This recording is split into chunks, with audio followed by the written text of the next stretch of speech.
Hello friends, आपको ये जानकर अति प्रसन्नता होगी कि आज हम एक नया चैनल स्टार्ट कर रहे हैं जिसका नाम है मेगालाइट एबीसी टीवी। इस चैनल के माध्यम से हम इंग्लिश भाषा के टेंस सिखाएंगे कि किस प्रकार हिंदी के वाक्य का अनुवाद इंग्लिश में किया जाता है।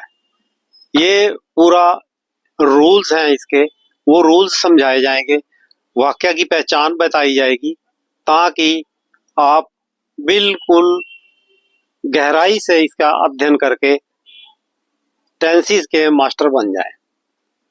क्योंकि आने वाला समय इंग्लिश भाषा का बोलबाला है। जैसे कि सभी जानते हैं, अब आने वाले समय में चैट जीपीटी, एआई यानी कि आर्टिफिशियल इंटेलिजेंस का जमाना आ रहा है। तो उन सब को समझने के लिए, चलाने के लिए इंग्लिश भाषा की जरूरत बहुत ज्यादा पड़ने वाली है और इसका ज्ञान होना अति आवश्यक है। तो हम ज्यादा समय ना लेते हुए आपको बताते हैं कि टेंस क्या होता है। टेंस को काल कहते हैं और काल तीन प्रकार का होता है। सबसे पहले होता है वर्तमान काल, जिसको हम अंग्रेजी में प्रेजेंट टेंस बोलते हैं, और दूसरा होता है भूतकाल, वह समय जो बीत चुका है, इसको अंग्रेजी भाषा में पास्ट टेंस बोलते हैं, और तीसरा होता है फ्यूचर टेंस यानी कि भविष्य काल, जो आने वाला समय है उसमें जो भी बात की जाती है वो फ्यूचर टेंस में की जाती है। तो हर टेंस के आगे चार चार शाखाएं हैं जिनकी हम विस्तार से चर्चा करेंगे। तो सबसे पहले हम सिंपल टेंस प्रेजेंट इंडेफिनिट की बात शुरू करते हैं। जो प्रेजेंट इंडेफिनिट टेंस होता है, इसकी एक विशेष पहचान होती है कि वाक्य के अंत में ता है, ते है, ती है लगा होता है। जिन वाक्य के अंत में ये लगा होता है वो वाक्य प्रेजेंट इंडेफिनिट की श्रेणी में आते हैं।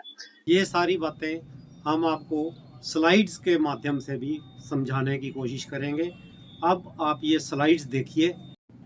अब हम प्रेजेंट इंडेफिनिट की बात शुरू करते हैं। जो प्रेजेंट इंडेफिनिट वाक्य होते हैं उनके वाक्य की पहचान ये होती है कि वाक्य के अंत में ता है, ते है, ती है लगा होता है और इसमें हेल्पिंग वर्ब डू और डज का प्रयोग होता है।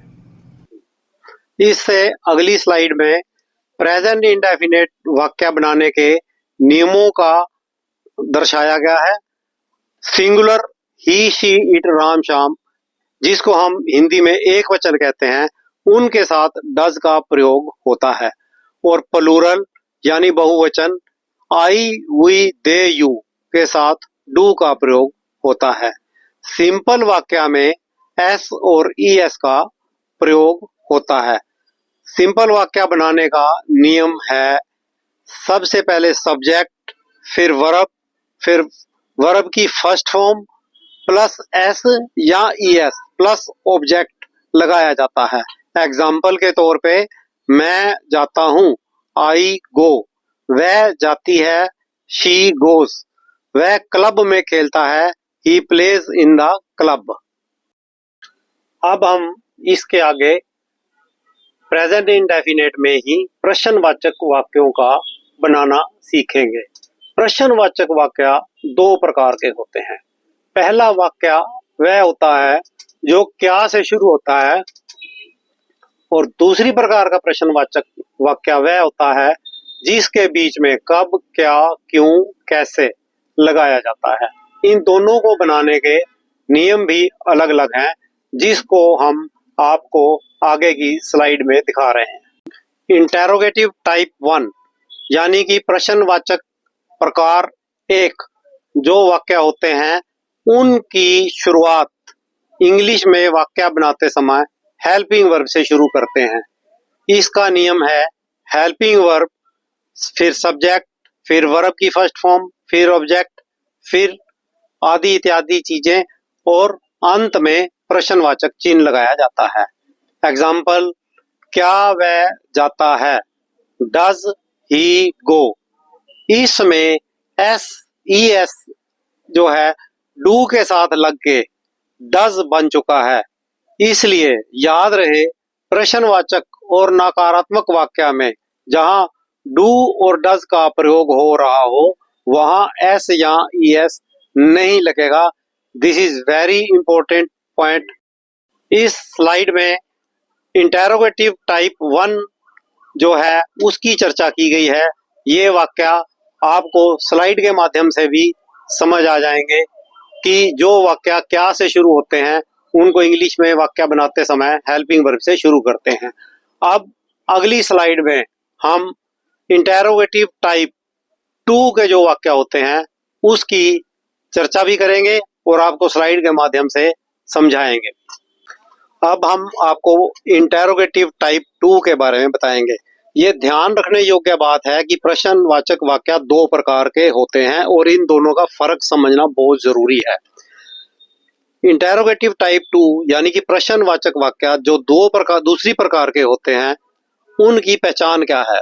जिस वाक्य के बीच में कब, क्या, क्यों, कैसे, कहां, कितना ये शब्द लगे हों तो वह वाक्य प्रश्नवाचक प्रकार 2 का होता है। इसको बनाने का जो नियम है वो सबसे पहले हम शब्द जो जैसे W से ही शुरू होते हैं, why, when, where, who, how आदि, सबसे पहले ये शब्द लगाते हैं, फिर हेल्पिंग वर्ब, फिर सब्जेक्ट, फिर वर्ब की फर्स्ट फॉर्म प्लस ऑब्जेक्ट, फिर आदि इत्यादि शब्द जो भी हैं और बाद में प्रश्नवाचक चिन्ह लगाना आवश्यक है। एग्जाम्पल जो है वो इसके इस प्रकार है, वह कहाँ जाता है, इसकी अंग्रेजी हम बनाएंगे वेयर डज ही गो। आप कहाँ सोते हैं, वेयर डू यू स्लीप।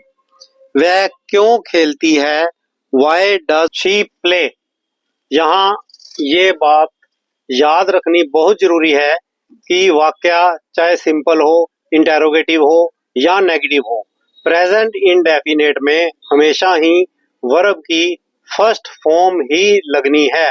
ये बहुत जरूरी पॉइंट है और इसको आपने याद रखना है। अब हम नेगेटिव सेंटेंसेस की चर्चा करेंगे जिनको हिंदी में नकारात्मक वाक्य कहते हैं। स्लाइड के माध्यम से हम आपको ये समझाएंगे कि नकारात्मक वाक्य कैसे बनाया जाता है। अब आप इस स्लाइड को देखिए। नेगेटिव सेंटेंसेस अर्थात नकारात्मक वाक्य, जिस वाक्य में नहीं का प्रयोग होता है उसमें हेल्पिंग वर्ब के बाद नॉट का प्रयोग होता है। इसको बनाने का ये नियम है कि subject plus helping verb plus not plus verb की फर्स्ट फॉर्म। उदाहरण के लिए, वह नहीं खेलता है, ही डज नॉट प्ले। मैं नहीं जाता हूँ, I do not go. Short में इसको आई डोंट गो भी कह सकते हैं। क्या वह नहीं खेलती है, डज शी नॉट प्ले। इसमें हम इंटेरोगेटिव टाइप 1 को नेगेटिव बना के दिखाया गया है। दूसरा, हम क्यों नहीं गाते हैं, why do not we sing, या इसको ये भी कह सकते हैं why do we not sing. इस प्रकार नॉट का शब्द का प्रयोग हेल्पिंग वर्ब के बाद करने के बाद हमारा साधारण वाक्य नेगेटिव सेंटेंस बन जाता है और ये बहुत ही आसान है। हमारी ये कोशिश है कि आप प्रेजेंट इंडेफिनेट वाक्यों का ज्यादा से ज्यादा अभ्यास करें। एक शब्द होता है बैंक। बैंक के बारे में सभी लोग ज्यादातर जानते हैं कि ये एक वित्तीय संस्था होती है। इसका एक एग्जांपल है, she deposited money in the bank. उसने बैंक में पैसा जमा किया। अब बैंक का दूसरा अर्थ होता है किनारा, नदी का किनारा। We sat on the bank of the river. हम नदी के किनारे बैठे। अब हमें इस बात का बड़े आराम से पता चल जाता है कि बैंक शब्द कहाँ कहाँ इस्तेमाल होता है। एक शब्द होता है बार्क। बार्क माने होता है पेड़ की छाल। The trees bark is rough, यानी कि पेड़ की छाल खुरदरी है। एक होता है बार्क, भौंकना। ये अमूमन कुत्ते के लिए यूज किया जाता है। The dog barked at the stranger. कुत्ता अजनबी पर भौंका। तीसरा होता है बैट। बैट का मतलब होता है चमगादड़। A bat flew into the cave. एक चमगादड़ गुफा में उड़ गया। दूसरा शब्द है बैट। बैट का मतलब है बल्ला। He hit the ball with a bat. उसने बल्ले से गेंद को मारा। अगला शब्द है नेल। नेल का मतलब कील भी होता है। दूसरे नेल का मतलब नाखून है। नेल, कील। He hammered a nail into the wall. उसने दीवार में कील ठोंकी। दूसरा नेल, नाखून। She painted her nails red. उसने अपने नाखून को लाल रंग से रंगा। फिर शब्द आता है मैच। मैच, पहला मैच है माचिस। He struck a match to light the candle. उसने मोमबत्ती जलाने के लिए माचिस जलाया। दूसरा मैच है जोड़ी। They make a perfect match. वे एक परफेक्ट जोड़ी बनाते हैं। दोस्तों, इस प्रकार हम अपनी हर वीडियो में के आखिर में आपके शब्दकोश की जानकारी को भी बढ़ाते रहेंगे और इंग्लिश भाषा के नए नए जो प्रयोग हो रहे हैं, नई नई चीजें हैं, उनको भी दिखाते रहेंगे, जिससे कि आपका ज्ञान ज्यादा बढ़ेगा और आपको अंग्रेजी सीखने में बहुत सहायता मिलेगी।